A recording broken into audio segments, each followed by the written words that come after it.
What's going on? Today is a bit of an interesting conversation that Asmongold had on his channel, talking about the housing prices, how things are going, and also with kids still living at home with their well, not kids, obviously not kids, but adults, early adults, 18s, 20s, and all of that, deciding to stay living with their parents due to the financial hardships and trying to own homes. I know that's a mouthful. And you youngins, if you are here to see this, I appreciate you kicking it with your boy. But today, this conversation is going to be a little bit grown. Prices of homes has escalated over the last few decades much faster than actual incomes. So it is actually much harder for a millennial or a Gen Z to save up for a down payment to buy a home. And that's something that bears out in the data. The pandemic did have a lot to do with it. I saw how much I was 20%. saving and I was like, maybe I shouldn't be paying, upwards of $3,000 a month and making somebody else richer when I could stay at home, save that money and spend it on where I want to spend it. I feel like what she's saying actually makes a lot of sense. And also, if you look at it without the cultural context of this being a reaction to effectively like a soft recession that people are seeing because of inflation and, just like, lower job opportunities, I think that it's a good thing that people stay with their parents. I do. I think it's a very good thing because that way, like, they can help take care of their parents. They can live all in the same place. I think it's good. Like I've said before, I think the way that a lot of Asian countries and Asian families do it, it's better than the way that we do it. And also, to second on that conversation, I've seen the ramifications of when everybody wants to be grown, go out on their own, split up, go here, go there. A lot of people have been sold this lie. Remember I told you earlier, I always preach this on my channel, of this whole quote-unquote independence narrative. There is no such thing as an independent person. Now, as a man, we're more solitary. We can get away with it a little bit more than women can. But I've seen the damage is done when the family units are not there. And when I say family unit, that doesn't mean, all the women watch your kids or yada, yada, yada. A lot of times that family being there is support. You all support each other, and in the end you save money. In the end you have more time, you're able to do vacations, you're able to hang out more, you're less stressed because you guys are closer together. Even if it's not in the same home, even with you being in the same vicinity, in those families staying where they're at, if that makes sense. So a lot of people think, they have it made up in their mind that, if I just go out here and do this and I just need to get out of my parents' house. But what you don't understand is you're about to take on, this is not back in the day in the 90s and 2000s. If you walk up out of this house right now, you're going to be spending up to $2,000 to $3,000 a month off top automatically. Even in rougher areas, you still going to be spending a good $1,500. When we got out, when we were younger, because I know a lot of my analytics show about 30 to 35. When we were younger, go ahead and drop it in the comment section. How much was a one-bedroom apartment in 2006, 2007? It was like $500. A one bed, one bath was $500. A luxury was like $850, $900. That was luxury. That was considered the upper scale apartments. And I'm not talking about like the rich area apartment, but I'm talking about like what was considered upper middle class for one bedroom was $800 to $900. If you were in the hood, all bills paid was like $450 in a one bedroom. Yeah, you heard me right. And all paid 3-bedroom, 2-bath was $800 something dollars. And I'm speaking about Texas. I can't speak for other states. I'm just telling you what was going on in Texas. I remember watching Shallow Hal. And he was making like 40, 50 grand a year, and he was doing good. And Shallow Hal came out in what, 03? And just from 2014 to 2020, I remember when I tried to go in to get a house, you know how they always do the things that they do. I don't need to go into details, but you know how they do. Houses were $100,000, 2-story house, 3-bed, 3-bath, like 3.5 bath. It was $100,000. I'm gonna tell you, built in 1987, it was $100,000. If you wanted a new built like community house in 2002 to 2003, which the ones you see that are 400,000 was 150,000 brand new built. and he was making $35,000 a year. You guys are That making was 185 years ago. six figures together. You can't tell me you can't afford a house. They just don't want to spend their money. Told ya. Well, why is not wanting to spend your money why is that a bad idea? Like, because, like, you know, we're thinking about this. Like, why is it a bad idea that you don't want to spend your money? Who decided it's a bad idea? No, I don't know. Did you want it? What was my first house? 250 maybe? 270? That doesn't exist anymore. Where am I finding a $270,000 I'm house? not making $35,000 a year. Combined, we made 70.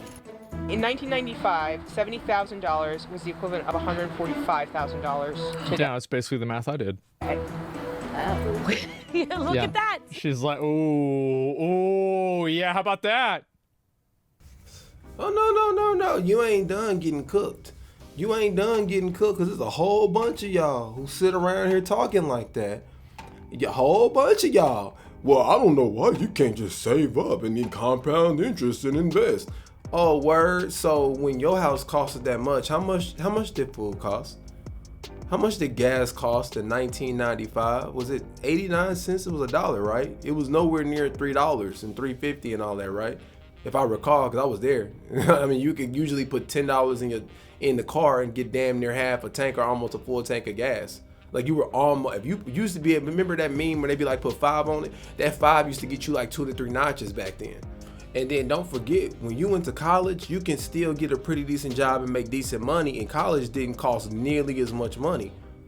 That's what a lot of these people are doing. A lot of people are going to school because that's what y'all taught. That's what y'all preached. That's what y'all pushed on these kids. Y'all pushed this. You gotta go to college. You gotta go to college because, you know, if you don't go to college, you're not gonna make it. You need to be in college. And all these kids went to college. Now all of them got all this debt that they can't pay for, nor the jobs to support the debt they took on. And you could be like, oh, well, that's just their fault. Nah, y'all preached this. Y'all taught this. You need to be accountable for what you taught the youth. It needs to be some consistency around here. Because you sold this crap. You sold this crap to your kids. I don't care whose fault it is. You shouldn't have condoned it.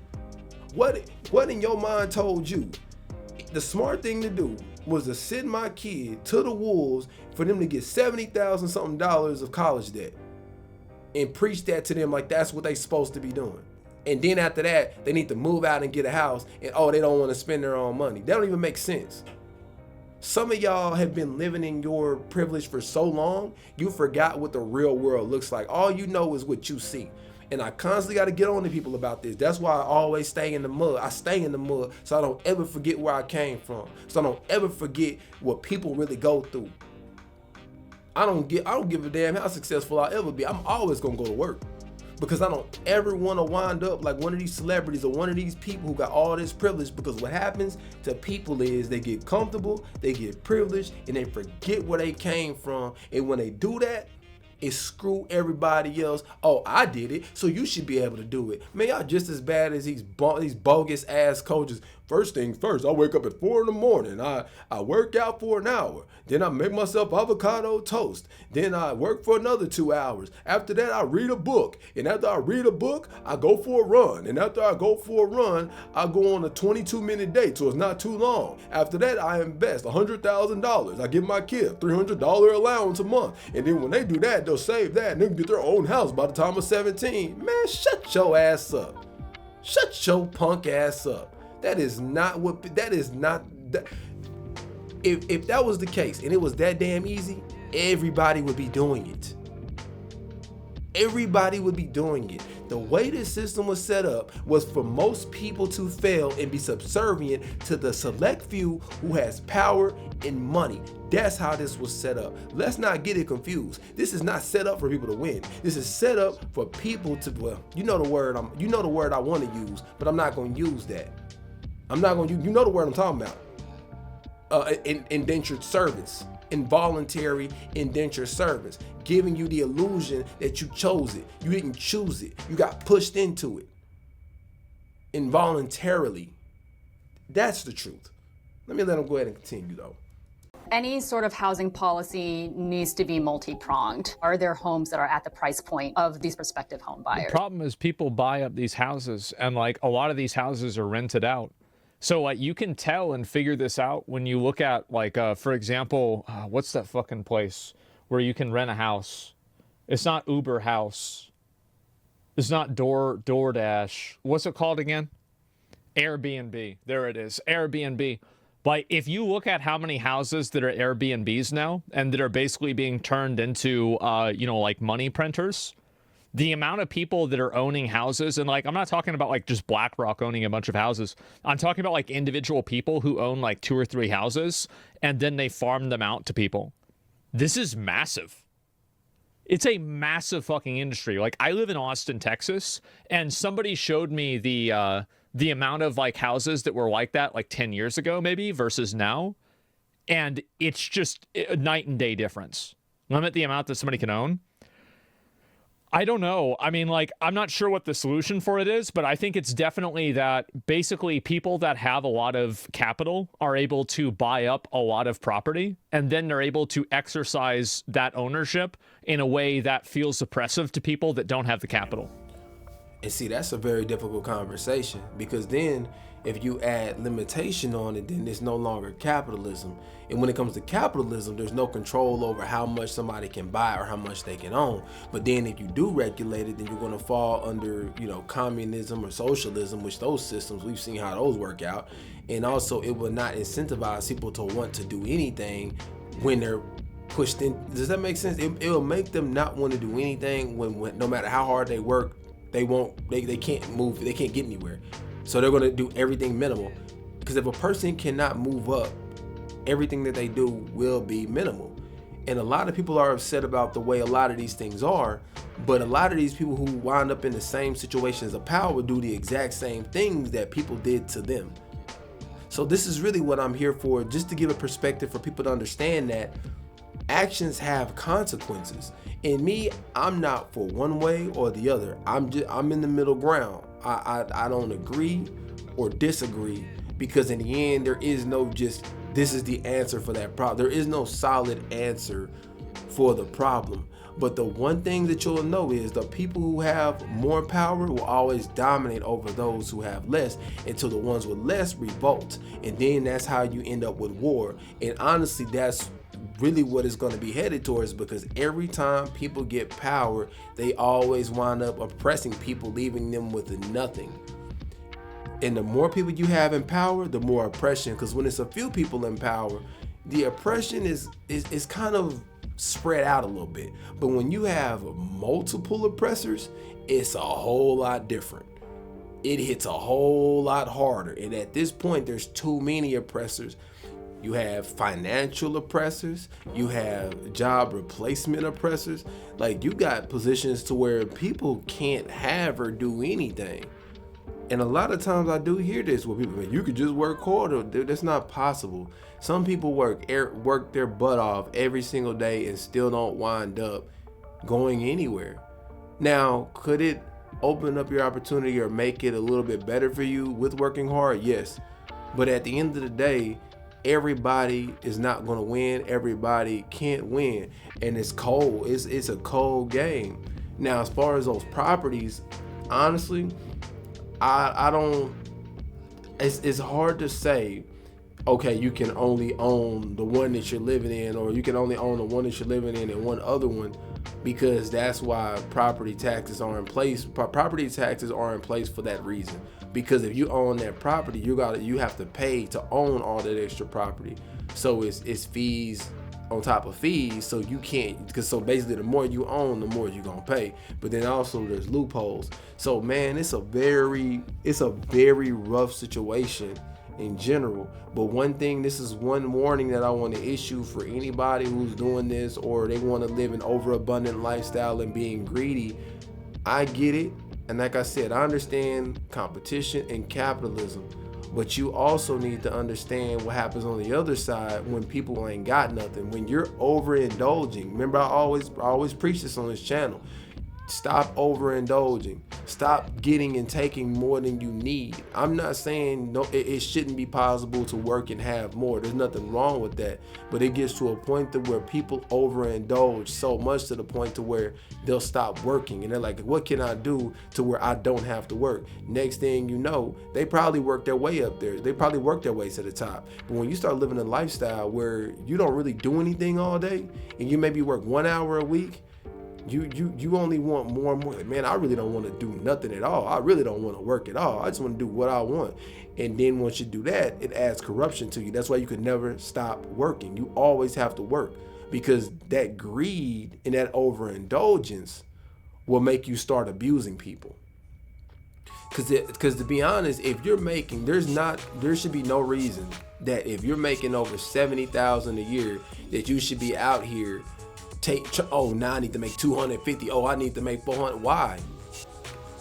Why do you need 400,000 a year?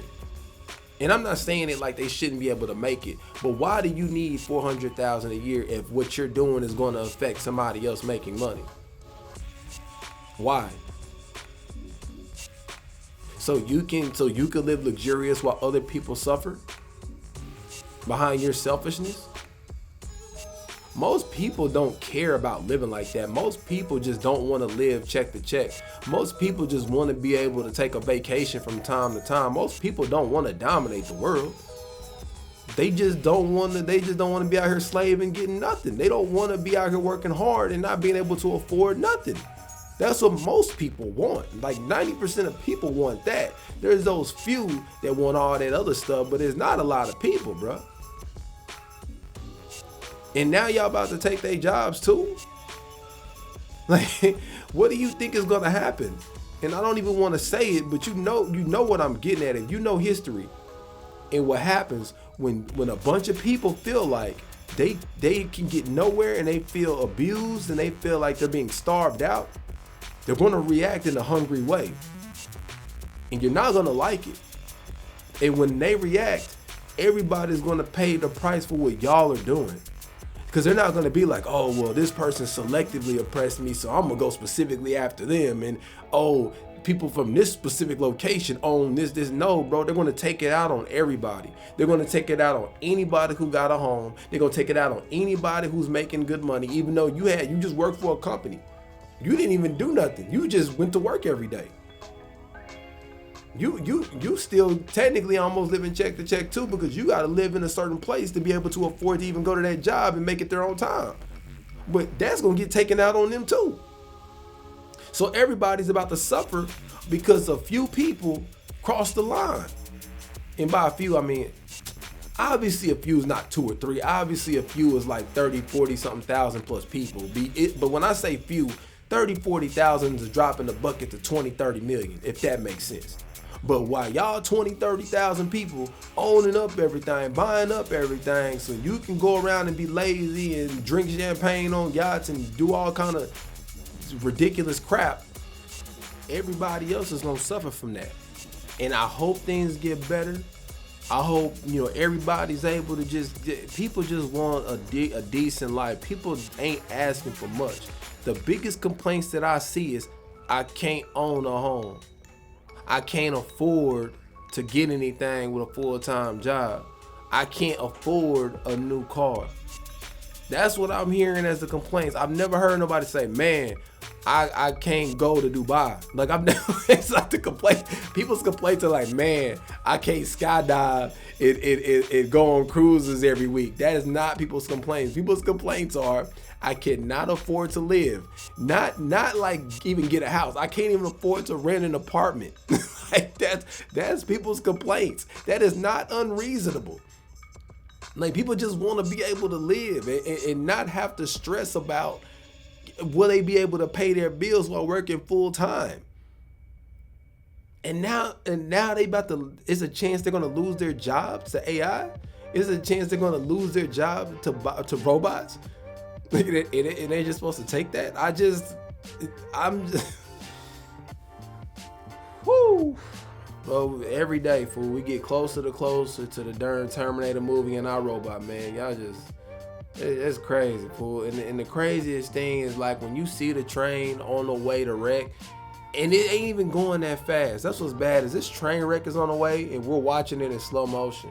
Like we're just watching it, and we know where it's headed. It ain't nothing being done to stop it. This is the weirdest thing. The weirdest thing to sit here and watch is to sit here and watch this train wreck every single day. Just watch it on its way to wreck. And it's like, yeah, you know that train gonna wreck in about a year. Yeah, we should probably do something about that. Yeah, man, it's on its way. Yeah, but I mean, what can you do? You know, I guess once it hits, I guess we'll just, figure out what goes on after that. You know what I'm saying? And I'm just making a joke out of it because it's sad, fool. It's discouraging, sad, and depressing. But hey, we gonna laugh at least. We know the bad's coming. But hey, man, just smile.